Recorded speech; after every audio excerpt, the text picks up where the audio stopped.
புதுவையில் இடைக்கால பட்ஜெட்டை முதலமைச்சர் ரங்கசாமி தாக்கல் செய்தார். அப்போது போலி மருந்து ஊழலுக்கு ஆளும் கூட்டணி துணை போனதாக எதிர்க்கட்சிகள் கோஷமிட்டதால் பரபரப்பு ஏற்பட்டது. புதுச்சேரி முதலமைச்சர் ரங்கசாமி ஏப்ரல் மாதம் முதல் ஆகஸ்ட் மாதம் வரை 5 மாதங்களுக்கான இடைக்கால பட்ஜெட்டை இன்று சட்டசபையில் தாக்கல் செய்தார். புதுச்சேரி சட்டசபையில் ஆண்டுதோறும் மார்ச் மாதம் பட்ஜெட் தாக்கல் செய்யப்படும். சட்டசபை தேர்தல் இன்னும் 2 மாதங்களில் நடைபெற உள்ளது. எனவே முழுமையான பட்ஜெட்டை தாக்கல் செய்ய முடியாது.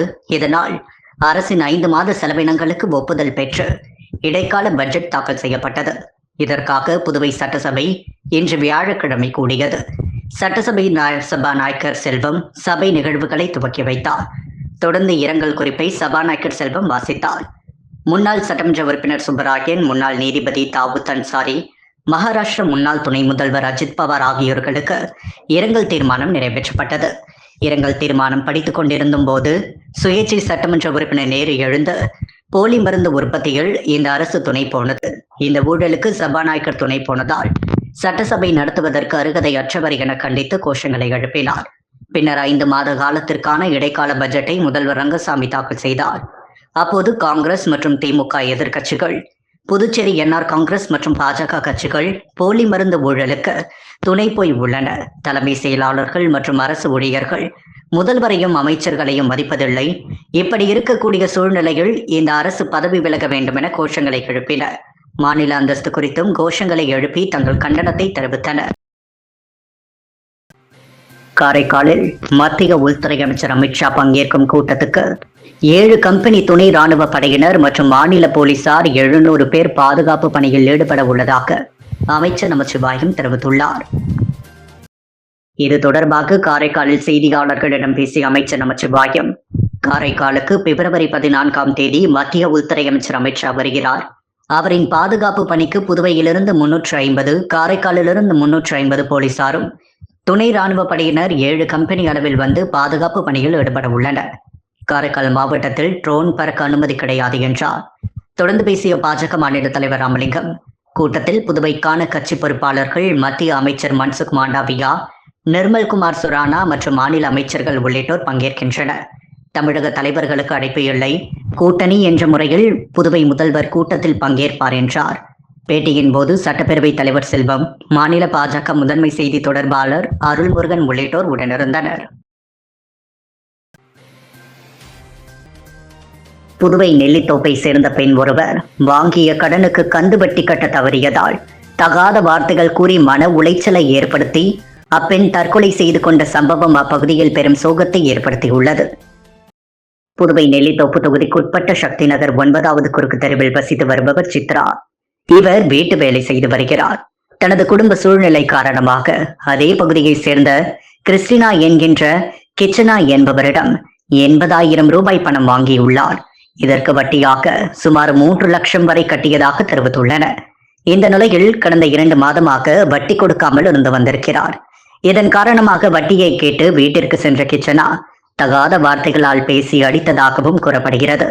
இதில் மனமுடைந்த சித்ரா கடந்த 7ஆம் தேதி மண்ணெண்ணெய் ஊற்றி தனது உடலில் தீ வைத்துக் கொண்டுள்ளார். இதில் படுகாயமடைந்த அவர் அரசு பொது மருத்துவமனையில் சிகிச்சை பெற்று வந்த நிலையில் சிகிச்சை பலனின்றி உயிரிழந்துள்ளார். இது சம்பந்தமாக உருளையன்பேட்டை காவல் நிலையத்தில் புகார் கொடுக்கப்பட்டுள்ளது. அந்த புகாரில் 68 வயதாகும் சித்ரா கந்துவட்டிக்காரரால் உளவியல் ரீதியாக சித்திரவதை செய்யப்பட்டு கொலை மிரட்டலுக்கு ஆளாகி மன உளைச்சலை ஏற்படுத்தி தற்கொலை செய்ய தூண்டி கொலை செய்தவர்கள் மீது சட்டப்படி நடவடிக்கை எடுக்க கோரி புகார் மனு கொடுக்கப்பட்டுள்ளது. புதுவையில் கந்துவட்டி கொடுமையால் பெண் உயிரிழந்த சம்பவம் பெரும் பரபரப்பை ஏற்படுத்தியுள்ளது. புதுவையில் பிரசித்தி பெற்ற வீராம்பட்டினம் செங்கழுநீர் அம்மன் ஆலய மகா கும்பாபிஷேக விழாவில் துணைநிலை ஆளுநர் கைலாசநாதன் பங்கேற்று சுவாமி தரிசனம் செய்தார். புதுச்சேரி மாநிலத்தின் பிரசித்தி பெற்ற ஆலயங்களில் ஒன்றான 500 ஆண்டுகளுக்கு மேலாக பழமை வாய்ந்த அரியாங்குப்பம் கொம்யூன் வீராம்பட்டினம் கிராமத்தில் எழுந்தருளியுள்ள அருள்மிகு ஸ்ரீ செங்கழுநீர் அம்மன் ஆலயத்தில் அஷ்டபந்தன மகா கும்பாபிஷேக விழா நடைபெற்றது. முன்னதாக கடந்த ஞாயிற்றுக்கிழமை அன்று ஆலயத்தில் விக்னேஸ்வர பூஜை, தன பூஜை, கோ பூஜை உள்ளிட்ட சிறப்பு பூஜைகள் நடைபெற்று திங்கள் அன்று யாகசாலை அலங்காரம், அங்குர அர்ப்பணம், கலச அலங்காரம் நடைபெற்ற முதல் கால யாக பூஜைகள் துவங்கியது. தொடர்ந்து செவ்வாய்க்கிழமை அன்று 2ஆம் காலம், 3ஆம் கால யாக பூஜைகளும் காலை 4ஆம் கால யாக பூஜைகளும் மாலை 5ஆம் தேதி காலையாக பூஜையும் நடைபெற்றது. காலையாக பூஜைகள் மிக சிறப்பாக நடைபெற்று மகாபூர்ணாகுதி செய்யப்பட்டது.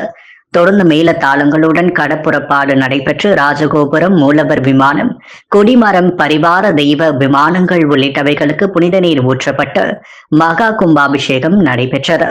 இதில் சிறப்பு விருந்தினராக புதுச்சேரி மாநில துணைநிலை ஆளுநர் கைலாஷ்நாதன், அரியாங்குப்பம் சட்டமன்ற உறுப்பினர் பாஸ்கரேந்திர தட்சிணாமூர்த்தி ஆகியோர் சிறப்பு விருந்தினராக கலந்து கொண்டு சுவாமி தரிசனம் செய்தனர்.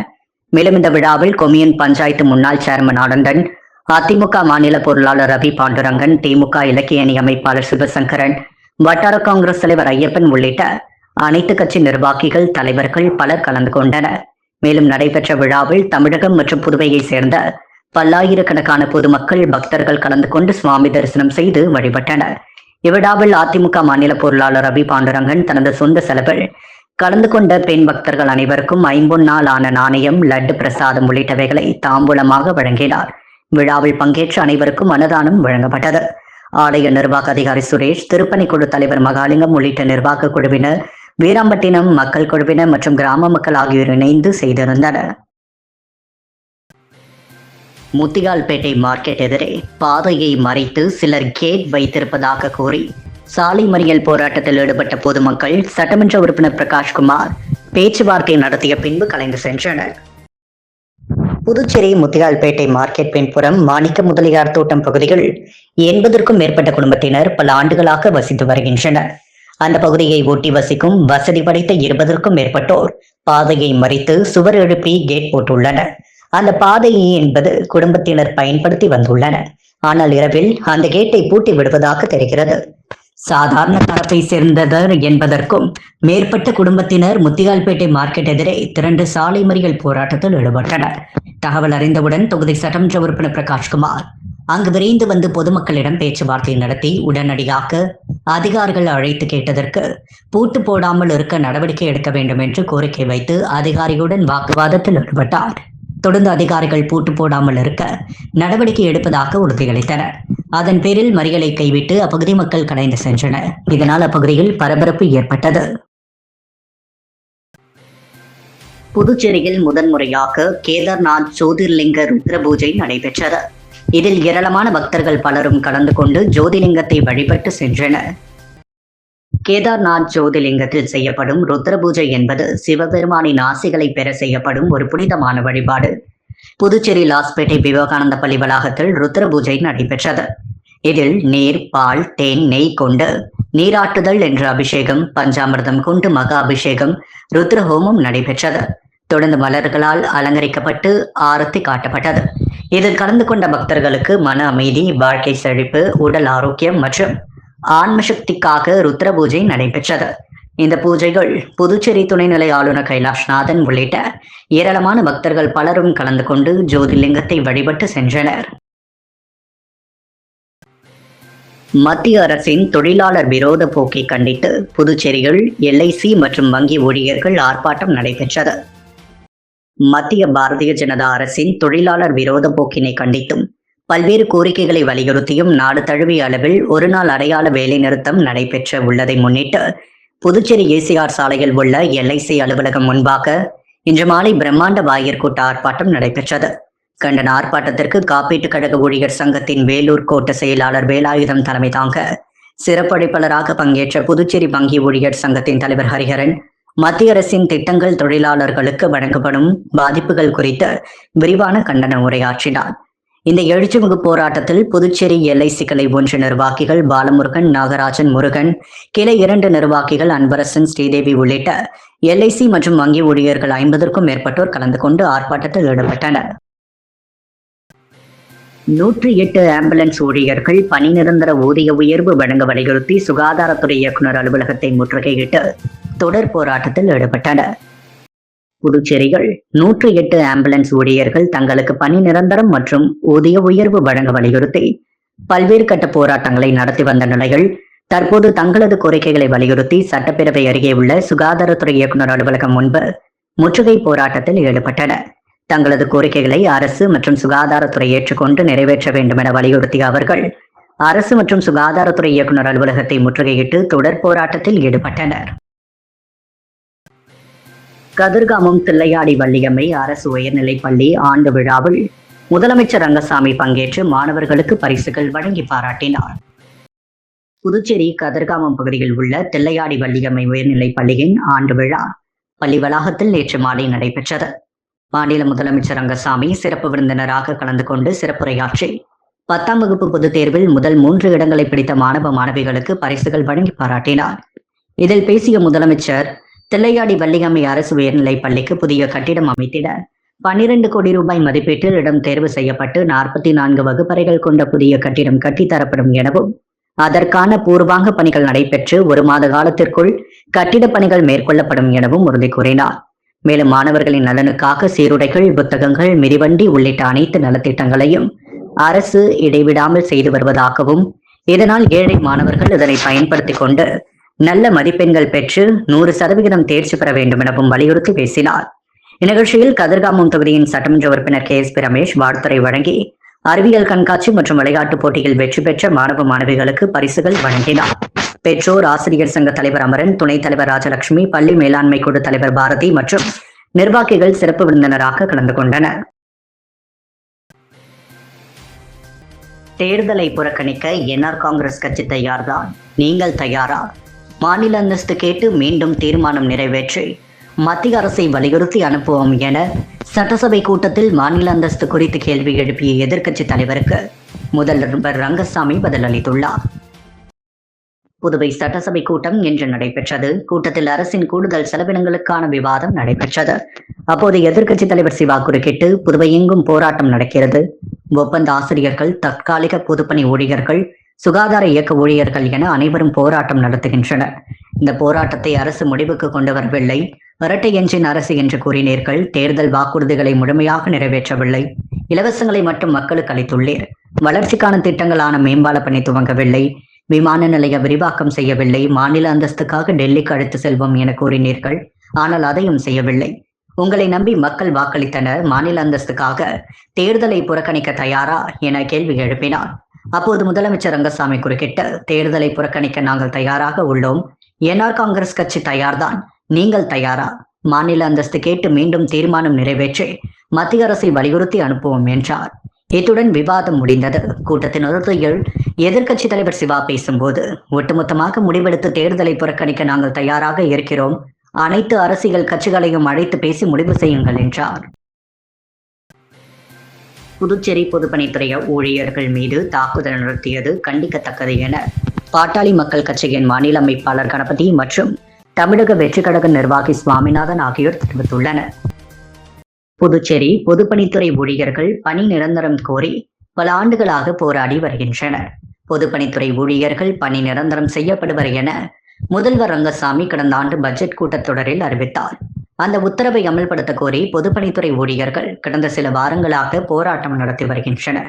அதன்படி நேற்று சிங்காரவேலர் நினைவு நாள் நிகழ்ச்சியில் பங்கேற்ற முதல்வர் ரங்கசாமியை அரசு ஊழியர்கள் சங்க தலைவர் சரவணன் தலைமையில் முற்றுகையிட முயன்றனர். அவர்களை போலீசார் தடுத்து முதல்வரை பாதுகாப்பாக அனுப்பி வைத்தனர். ஆத்திரமடைந்த அரசு ஊழியர்கள் வெங்கடசுப்பா ரெட்டியார் சதுக்கத்தில் மறியலில் ஈடுபட்டனர். போலீசார் கைது செய்ய முயன்ற போது போராட்டக் குழுவினர் போலீசாரை தாக்கினர். இதையடுத்து போலீசார் தடியடி நடத்தி கூட்டத்தை கலைத்தனர். பீதியடைந்த ஊழியர்கள் நாலாபுறமும் சிதறி ஓடினர். தடியடிகள் காயமடைந்த பொதுப்பணித்துறை ஊழியர்கள் 11 பேரும், ஊழியர்கள் தாக்கியதில் காயமடைந்த 4 போலீசாரும் அரசு மருத்துவமனையில் சேர்க்கப்பட்டனர். இந்த நிலையில் நேற்றிரவு உருளையன்பேட்டை காவல் நிலையத்திற்கு வந்த பாட்டாளி மக்கள் கட்சியின் மாநில அமைப்பாளர் கணபதி தாக்குதல் குறித்து போலீசாரிடம் கேள்விகளை எழுப்பினார். அங்கிருந்த பொதுப்பணித்துறை ஊழியர்களிடம் ஆறுதல் தெரிவித்தார். செய்தியாளர்களை சந்தித்த பாட்டாளி மக்கள் கட்சியின் மாநில அமைப்பாளர் கணபதி, முதலமைச்சர் அறிவித்த அறிவிப்பை இதுநாள் வரை செயல்படுத்தவில்லை. தொடர்ந்து போராடி வரும் மீது தாக்குதல் நடத்தி தடியடி நடத்திய சம்பவம் வன்மையாக கண்டிக்கத்தக்கது என்றார். பின்னர் செய்தியாளர்களை சந்தித்த தமிழக வெற்றி கழக நிர்வாகி சுவாமிநாதன், புதிய பெண்கள் மீது தாக்குதல் நடத்தியது கண்டிக்கத்தக்கது. இந்த அரசாங்கம் தோல்வியுற்ற அரசாங்கம் என்று தெரிவித்தார். அரசாங்கத்தின் மீது மக்கள் நம்பிக்கை இழந்து விட்டதாகவும் தெரிவித்துள்ளனர். புதுச்சேரி உருளையன்பேட்டை மறைமலை அடிகள் சாலையில் முதல் கென்னடி நகர் மக்கள் வசிக்கும் பகுதி வரை புதிய சாலை அமைக்கும் பணிகளை சட்டமன்ற உறுப்பினர் நேரு பூமி பூஜை செய்து துவக்கி வைத்தார். புதுச்சேரி அரசு பொதுப்பணித்துறை கட்டிடங்கள் மற்றும் சாலைகள் மத்திய பிரிவின் மூலம் கென்னடி நகர் பிரதான சாலை புதியதாக சிமெண்ட் சாலை மற்றும் இருபுற கான்கிரீட் வாய்க்கால்கள் அமைக்கும் பணிக்காக 43,18,000 ரூபாய் செலவில் பணிகள் துவங்கப்பட உள்ளது. இதற்கான பூமி பூஜை விழா கென்னடி நகர பகுதியில் உருளையன்பேட்டை தொகுதி சட்டமன்ற உறுப்பினரும் நமது மக்கள் கழக தலைவருமான நேரியன்ற குப்புசாமி பூமி பூஜை செய்து வெகு சிறப்பாக நடைபெற்றது. விழாவில் பொதுப்பணித்துறை, கட்டிடங்கள் மற்றும் சாலைகள் மத்திய பிரிவு செயற்பொறியாளர் ஸ்ரீனிவாசன், உதவி பொறியாளர் பாலாஜி, புதுச்சேரி நகராட்சி உதவி பொறியாளர் பழனிராஜா, மின்துறை இளநிலை பொறியாளர் பாலாஜி, பொதுப்பணித்துறை பொது சுகாதார குடிநீர் வழங்கல் பிரிவு இளநிலை பொறியாளர் வெங்கடேசன், பொதுப்பணித்துறை கட்டிடங்கள் மற்றும் சாலைகள் மத்திய பிரிவு இளநிலை பொறியாளர் மிருத்யுஞ்சன் மற்றும் பொதுப்பணித்துறை அதிகாரிகளும் ஊழியர்களும் நகராட்சி அதிகாரிகளும் கலந்து கொண்டு உருளையன்பேட்டை தொகுதியைச் சேர்ந்த நமது மக்கள் கழக பிரமுகர்கள், புதுச்சேரி மாநில மனிதநேய மக்கள் சேவை இயக்க நிர்வாகிகள், அப்பகுதியைச் சேர்ந்த ஊர் முக்கியஸ்தர்கள், பொதுமக்கள் கலந்து கொண்டனர். புதுச்சேரி பெரிய மார்க்கெட்டில் மணிக்கூண்டு புதுப்பிக்கப்பட்டதின் 5வது ஆண்டு விழா கொண்டாடப்பட்டது. புதுவை பெரிய மார்க்கெட்டில் அமைந்துள்ள தியாக முதலியார் மணிக்கூண்டு புதுப்பிக்கப்பட்டதின் 5வது ஆண்டு விழா மற்றும் சரஸ்வதா தியாக முதலியாரின் 246வது பிறந்த நாள் விழா நேற்று சிறப்பாக கொண்டாடப்பட்டது. 1849 ஆண்டு தியாக முதலியாரால் புதுவை பட்டணத்திற்கு வழங்கப்பட்ட மணிக்கூண்டு கடந்த 2021 ஆண்டு பிப்ரவரி 11 அவருடைய வாரிசுதாரர் சாமுவேல் தியாகுவால் புதுப்பிக்கப்பட்டது. இம்மணிக்கூண்டு புதுப்பிக்கப்பட்டதன் 5வது ஆண்டு விழா கொண்டாடப்பட்டது. தியாக முதலியாரின் வாரிசுதாரர் டாக்டர் சாமுவேல் தியாகு, அவருடைய துணைவியார் டெபோரா சாமுவேல் கேக் வெட்டி மற்றும் பொதுமக்களுக்கு இனிப்புகள் வழங்கி கொண்டாடினர். விழாவில் பெரிய மார்க்கெட் வியாபாரிகள், பொதுமக்கள், பிரான்ஸ் நாட்டின் சுற்றுலா பயணிகள் கலந்து கொண்டனர். இதைத் தொடர்ந்து தியாக முதலியாரின் 246வது பிறந்த நாளை முன்னிட்டு டாக்டர் சாமுவேல் தியாகு இல்லத்தில் ஏழைகளுக்கு இலவச விருந்து வழங்கப்பட்டது. மண்ணாடிப்பட்டு தொகுதிக்குட்பட்ட குமாரபாளையம் பகுதியில் உள்துறை அமைச்சர் நமச்சிவாயம் தனது சொந்த செலவில் பொதுமக்களுக்கு நலத்திட்ட உதவிகள் வழங்கும் விழாவை துவக்கி வைத்தார். புதுச்சேரி மண்ணாடிப்பட்டு சட்டமன்ற தொகுதிக்குட்பட்ட பல்வேறு இடங்களில் உள்துறை அமைச்சர் நமச்சிவாயம் பொதுமக்களுக்கு நலத்திட்ட உதவிகளை தனது சொந்த செலவில் வழங்கி வருகிறார். அதன் ஒரு பகுதியாக நேற்று குமாரபாளையம் தண்டு மாரியம்மன் கோவில் வளாகத்தில் நலத்திட்ட உதவிகள் வழங்கும் நிகழ்ச்சி நடைபெற்றது. முன்னதாக ஸ்ரீ தண்டு மாரியம்மன் சுவாமிக்கு அபிஷேக ஆராதனைகள் செய்து தீப ஆராதனைகள் காண்பிக்கப்பட்டது. இதில் அமைச்சர் நமச்சிவாயம் கலந்து கொண்டு சுவாமி தரிசனம் செய்தார். தொடர்ந்து அப்பகுதி மக்களுக்கு நலத்திட்ட உதவிகளை வழங்கினார். முன்னதாக அமைச்சர் நமச்சிவாயத்தை வரவேற்கும் விதமாக அமைச்சருக்கு ஆளுயர மாலை அணிவித்து பொன்னாடை போர்த்தி உற்சாக வரவேற்பு அளிக்கப்பட்டது. இதில் பாஜக உறுப்பினர் ஜெயலட்சுமி துளசி சிங்கம், கேந்திர பொறுப்பாளர் சக்திவேல், தொகுதி செயலாளர் ஜெயமூர்த்தி, ஹரிராமன், தயாளன், ராமநாதன், கண்ணன், கிருஷ்ணராஜ், கணேஷ், காசிநாதன், சிவமூர்த்தி, அண்ணாமலை, பத்மாவதி உட்பட பலர் கலந்து கொண்டனர். 50க்கும் மேற்பட்ட சிறுநீரக மாற்று அறுவை சிகிச்சைகள் செய்து புதுச்சேரி மூலக்குளம் ஈஸ்கோஸ் மருத்துவமனை சாதனை படைத்துள்ளது. புதுவையின் மருத்துவ சேவைகள் ஒரு முக்கிய மைல்கல்லாக ஈஸ்கோஸ் மருத்துவமனை 50க்கும் மேற்பட்ட சிறுநீரக மாற்று அறுவை சிகிச்சைகளை வெற்றிகரமாக நிறைவு செய்துள்ளது. புதுவையை ஒரு சிறந்த மருத்துவ மையமாக அரசின் தொலைநோக்கு பார்வைக்கு வலு சேர்க்கும் வகையில் இந்த சாதனை அமைந்துள்ளது. நவீன உட்கட்டமைப்பு வசதிகள், அர்ப்பணிப்புடன் கூடிய மருத்துவ குழுவின் ஒருங்கிணைந்த முயற்சியால் இந்த இலக்கு எட்டப்பட்டுள்ளது. அனைத்து அறுவை சிகிச்சைகளும் தேசிய மற்றும் மாநில உறுப்பு மற்றும் திசுமாற்று நிறுவனங்களின் வழிகாட்டுதல்களை பின்பற்றி வெளிப்படையான முறையில் மேற்கொள்ளப்படுகின்றன. புதுச்சேரி மட்டுமின்றி அண்டை மாநில தமிழ்நாட்டை சேர்ந்த பல நோயாளிகளும் இந்த உயர்தர சிகிச்சையினால் பயனடைந்து உள்ளனர். மேலும் நீரிழிவு, உயர் இரத்த அழுத்தம், இதய பாதிப்புகள், சிறுநீரக செயலிழப்பு போன்ற தொற்றா நோய்களை மேலாண்மை செய்ய உதவும் வகையில் உருவாக்கப்பட்டுள்ளது. இவை விரைவில் ஆன்லைனில் கிடைக்க உள்ளது. 1990களில் ஆரம்பத்தில் துவங்கப்பட்ட ஈஸ்கோஸ் மருத்துவமனை 150க்கும் மேற்பட்ட படுக்கைகளை கொண்டு அவசர கால தீவிர சிகிச்சை உள்ளிட்ட பல்வேறு 3ஆம் நிலை மருத்துவ சேவைகளை வழங்கி வருகிறது.